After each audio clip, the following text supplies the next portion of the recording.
প্রিয় শিক্ষার্থী বন্ধুরা, দুঘরা নকদানের আরো একটু অঙ্ক যে ছিল সেটা করার জন্য আমি আসলাম। এটা সৃজনশীল। এইখানে এখানে কিন্তু হাতে নগদ এত টাকা ব্যাংক জমাতিরিক্ত আছে, কিন্তু তার মানে কি পূর্বের অঙ্ক হচ্ছে একটু আলাদা। ক নম্বরে বলেছে মালিক কর্তৃক মোট উত্তোলনের পরিমাণ। এই যে ব্যক্তিগত প্রয়োজনে ব্যবসা হতে উত্তোলন করেছে কত টাকা? 2000 টাকা নগদ, আর সরি 1000 টাকা নগদ, 2000 টাকা ব্যাংক থেকে, দুইটা উত্তোলন করেছে। ও এটা ব্যবসার প্রয়োজন, এটা আসবে না। আয়কর পরিশোধ, এটাও কিন্তু উত্তোলনের মধ্যে পড়ে। যাই ক নম্বরের সমাধানের চেষ্টা করি। এই যে লক্ষ্য করি, এখানে উত্তোলন ছিল, একটা হচ্ছে ব্যক্তিগত প্রয়োজনে উত্তোলন, আর একটা ব্যবসায় প্রয়োজনে ব্যাংক থেকে উত্তোলন, দুটাই ব্যাংক থেকে উত্তোলন। এখন ব্যবসায় প্রয়োজনে যেটি ব্যাংক থেকে উত্তোলন, এটা কিন্তু উত্তোলনের মধ্যে আসে না। এটার জন্য জাবেদা নকদান ডেবিট ব্যাংক ক্রেডিট, তাহলে ওটা উত্তোলন না। উত্তোলন সেটাই হবে যেটি ব্যক্তিগত প্রয়োজনে। তো এখানে আছে ব্যক্তিগত প্রয়োজনে ব্যাংক থেকে উত্তোলন 1000 টাকা, এটা লিখবো। এই 2500 টাকা কিন্তু লিখবো না, কারণ এটা অফিস প্রয়োজনে, ওটা উত্তোলন না। আরেকটা এই যে আয়কর পরিশোধ, জীবন বীমা পরিশোধ, এগুলো কিন্তু উত্তোলনের মধ্যে পড়ে, কারণ আয়করটা মালিকের ব্যক্তিগত জীবনের জন্য আয়কর দেয়া হয়। ব্যক্তিগত আয়ের উপরে, মালিকের ব্যক্তিগত আয়ের উপরে কর প্রদান করা হয়, যেটি মালিকের ব্যক্তিগত খরচ, তাই আয়করটা উত্তোলনের মধ্যে আসবে, আয়কর পরিশোধ। অর্থাৎ ব্যক্তিগত প্রয়োজনে উত্তোলন উত্তোলনের মধ্যে আসবে, আয়কর পরিশোধ উত্তোলনের মধ্যে আসবে, জীবন বীমা পরিশোধ এটা উত্তোলনের মধ্যে আসবে। ব্যবসা থেকে মালিকের প্রয়োজনে, মালিকের ছেলে মেয়ের প্রয়োজনে, মালিকের বাড়ির বাজার খরচ যদি করা হয় ব্যবসার টাকা দিয়ে, সেটা উত্তোলনের মধ্যে আসবে। এই ছিল ক নম্বরের উত্তর। আবার উদ্দীপকে ফিরে যাব। উদ্দীপকের খ নঙে বলেছে এই দুঘর নকদান বই প্রস্তুত করতে। আমি এই লেনদেনগুলি উপরে লিখে রাখলাম, এটা দেখে দেখে আমরা দুঘর নকদান বই প্রস্তুত করব। আমি সব আগে থেকে অঙ্কন করেছি সময় সেভ করার জন্য। প্রথমে লিখবো জুন 1, ব্যালেন্স বিডি, নগদ কত? 9000 টাকা, ডেবিট দিকে লিখবো। আর এর আগের অঙ্কে কিন্তু এই ব্যাংক জমার উদ্বৃত্ত আমরা এখানে লিখেছিলাম, তাই না? কারণ সেটা ব্যাংকে জমা ছিল। বাট এইখানে বলেছে ব্যাংক জমাতিরিক্ত, মানে ব্যাংক আমার কাছে পাবে। ব্যাংক জমাতিরিক্তটা ব্যাংক জমার ক্রেডিট উদ্বৃত্ত বোঝায়, তা এইখানে লিখবো ব্যালেন্স বিডি বলে ব্যাংকের ঘরে 2000 টাকা। আবারও বলছি, লক্ষ্য করি, হাতে নগদ যেটা সবসময় ডেবিটের নগদের ঘরে বলবে, আর ব্যাংক জমাটা কখনো এদিকে বসে, আবার কখনো ওদিকে ব্যাংকের ঘরে বসে।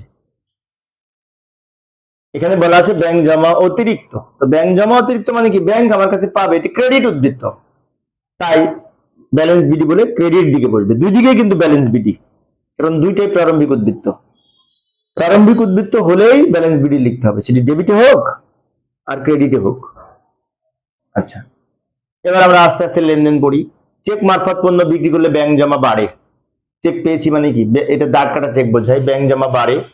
ডেবিট দিকে 2 তারিখ দিয়ে বিক্রয় হিসাব বলে 8000 টাকা ব্যাংকের ঘরে লিখবো, কারণ চেক মারফত বেতন পরিশোধ করলে যেমন, কোনো কিছু পরিশোধ করলে যেমন ব্যাংক জমা কমে, ঠিক বিপরীত ভাবে চেক পেলে ব্যাংক জমা বাড়ে। এবার পরেরটা 12 তারিখ, ব্যক্তিগত প্রয়োজনে উত্তোলন এত টাকা, ব্যবসায়ের প্রয়োজনে উত্তোলন 2000 টাকা। এখানে একটি বিষয়, ব্যক্তিগত প্রয়োজনে যেটি উত্তোলন, সেটি উত্তোলন হিসাব বলে একবারই লিখতে হবে ব্যাংকের ঘরে। বাট অফিস প্রয়োজনে যে 2000 টাকা উত্তোলন, এটা কিন্তু কন্ট্রা হবে। আবারও বলছি, ব্যাংক থেকে উত্তোলন অথবা অফিস প্রয়োজনে ব্যাংক থেকে উত্তোলন, কারবারের প্রয়োজনে ব্যাংক থেকে উত্তোলন, এটার জন্য জাবেদা হচ্ছে নগদ হিসাব ডেবিট, ব্যাংক হিসাব ক্রেডিট। যে জাবেদার মধ্যে নগদ এবং ব্যাংক দুইটা কথাই থাকবে, সেটা কন্ট্রা হবে। ব্যাংকে জমা দিলে কন্ট্রা হয়, আর ব্যাংক থেকে উত্তোলন করলে কন্ট্রা হয়। এখানে যেহেতু বলেছে অফিস প্রয়োজনে ব্যাংক থেকে উত্তোলন, তার মানে এটার জন্য জাবেদা হচ্ছে নগদান ডেবিট, ব্যাংক ক্রেডিট। নগদ টাকা বাড়ছে, ব্যাংকে জমা কমছে, নগদ এবং ব্যাংক দুইটা হিসেবে জড়িত, সেজন্য কন্ট্রা হবে। কিভাবে কন্ট্রা লিখবো? এই 2000 টাকা। এই ব্যক্তিগত প্রয়োজনে যে 1000 টাকা, ওটা কিন্তু কন্ট্রা হবে না, ওটা উত্তোলন বলে একবারে লিখবো ক্রেডিট দিকে, ওটা ঝামেলা শেষ। এবার 2000 টাকা ব্যাংক থেকে উত্তোলনের জন্য আমাদের নগদ টাকা বাড়বে, তো এইখানে লিখবো নগদান হিসাব বলে ব্যাংকের ঘরে টাকা, আর এখানে লিখবো ব্যাংক হিসাব বলে নগদের ঘরে টাকা, এবং দুই দিকে আমরা ক লিখবো, যেহেতু কন্ট্রা এন্ট্রি, কন্ট্রা এন্ট্রির জন্য ক ও লিখতে পারি, সিও লিখতে পারি। আমি আরেকবার বলছি, ব্যাংকে থেকে উত্তোলন করলে নগদ টাকা বাড়ে, তাই ডেবিট দিকে নগদের ঘরে লিখছি, নাম লিখছি ব্যাংক হিসাব। আবার ব্যাংক জমা কমে, ক্রেডিট দিকে ব্যাংকের ঘরে লিখেছি, নাম লিখেছি নগদান হিসাব। 22 তারিখের লেনদেন আয়কর পরিশোধ করা হলো। আয়কর পরিশোধ করলে ব্যাংক নগদ টাকা কমে, পরিশোধ করলে নগদ টাকা কমে। তাই এখানে লিখবো উত্তোলন হিসাব। আয়কর না লিখে উত্তোলন হিসাব লিখে এই নগদের ঘরে টাকা লিখবো। 28 তারিখ ব্যাংক কর্তৃক সুদ মঞ্জুর করলে ব্যাংক জমা বাড়ে, ব্যাংক জমা বৃদ্ধি পায়। তো ব্যাংক জমা বৃদ্ধি পেলে ডেবিট দিকে লিখবো ব্যাংক সুদ বলে, ব্যাংকের ঘরে লিখবো 500 টাকা, ব্যাংক জমা বৃদ্ধি পেয়েছে সেজন্য। তো আমাদের কিন্তু অঙ্ক করা শেষ, এবার যোগ বিয়োগ করবো। যোগ বিয়োগ তো আমরা পারি, তারপরে দেখাচ্ছি। এদিকে একটা দাগ দিব, এদিকে একটা দাগ দিব, দুই দিকে একই সমান্তরাল ভাবে দাগ দিব। তারপর এই দুটো যোগ করে এখানে 11,000 লিখবো। আর ব্যাংক যোগ করার আগে দেখবো কোন সাইড বড়। এই সাইডই বড়, কেন 8,000 আর ওদিকে কম আছে, ওদিকে 5,000 হচ্ছে। এদিক বড়, এটা যোগ করে 8,500 লিখবো। এবার এই দুইটা টাকা এখানে নিয়ে যাব, নগদটা নগদের ঘরে লিখবো, আর ব্যাংকের টাকাটা ব্যাংকের ঘরে লিখবো। তারপর দুই দিকে ডাবল দাগ দিয়ে দিব। আবারও বলছি, এটা যোগ করে এখানে লিখবো, এটা যোগ করে এখানে লিখবো, এই দুইটা টাকা এখানে নিব, ডাবল দাগ দিয়ে দিব দুই দিকে। এবার এই 11,000 থেকে উপরেটা বিয়োগ করে এখানে গ্যাপ পূরণ করবো এখানে। আবার এই 8,500 থেকে এই দুটো বিয়োগ করে এখানে লিখবো।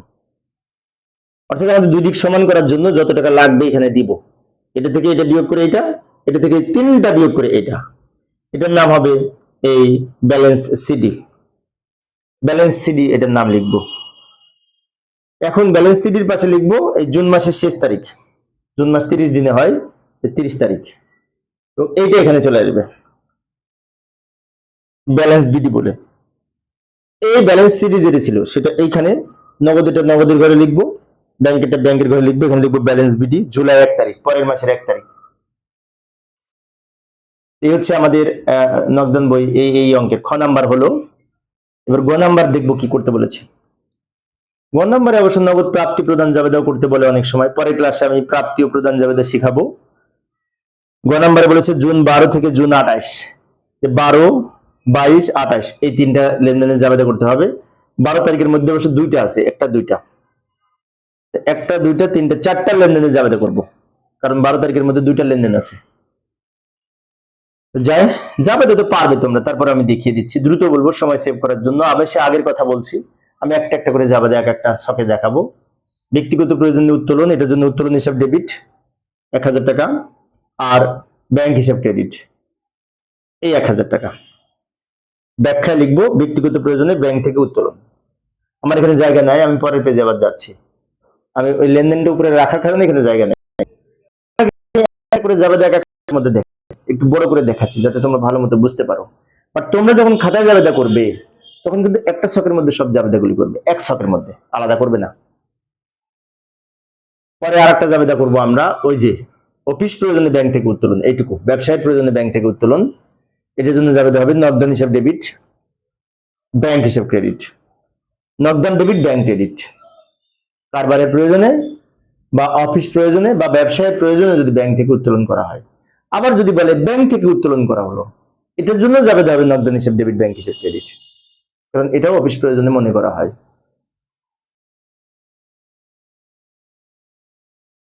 পরে আর একটা লেনদেন লক্ষ্য করি, আয়কর পরিশোধ করা হলো 2,000 টাকা। আয়কর পরিশোধ করা হলো দুইটা পক্ষ, একটা আয়কর আর একটা নগদান, কিন্তু আয়করকে উত্তোলন বললে ভালো হয়।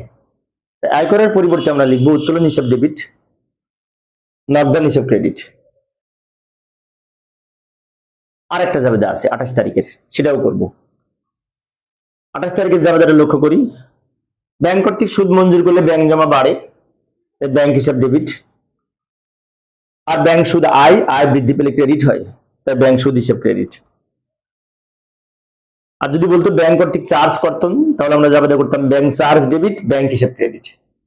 পূর্বের ক্লাসে ছিল। এখানে যেহেতু ব্যাংক সুদ মঞ্জুর করেছে তাই ব্যাংক জমা বৃদ্ধি পেয়েছে, তাই ব্যাংক হিসাব ডেবিট হবে।